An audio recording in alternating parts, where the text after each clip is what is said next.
দিনটা ছিল 15 সেপ্টেম্বর। ঘড়িতে সময় তখন সকাল 6টা। উদ্দেশ্য আমাদের দমদম এয়ারপোর্ট, আর ডেস্টিনেশন দুবাই। কাজের সূত্রে দুবাইতে আমি অনেক দিন ধরেই আছি, কিন্তু এবার ফেরাটা একটু অন্যরকম। সামনেই দুর্গাপুজো, মেয়ের স্কুল ছুটি পড়ে গেছে। ভাবলাম যে এই সুযোগে কেননা এদের একটু দুবাইটা ঘুরিয়ে দিই।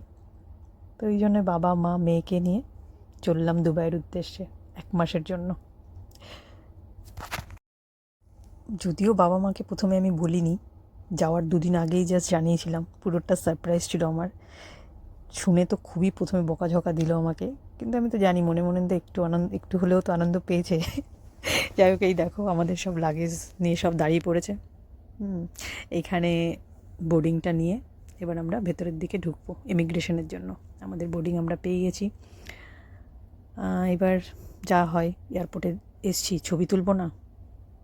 ছবি তুলে ফ্লাইটের দিকে যাচ্ছি। আমাদের ফ্লাইট ছিল 9:45 এমিরেটস, যেটা দুবাইতে অ্যারাউন্ড 1:15-তে ল্যান্ড করবে। তো এই দেখো ভেতরে সব স্ক্রিনে মা আর মেয়ে লেগে পড়েছে, কি দেখবে কি করবে সেটা নিয়ে শুরু হয়ে গেছে।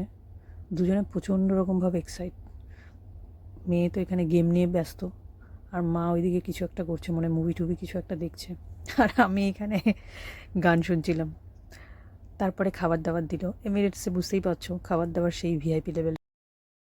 ফাইনালি দুবাই এয়ারপোর্ট, আর সবাই খুব খুব খুব খুশি।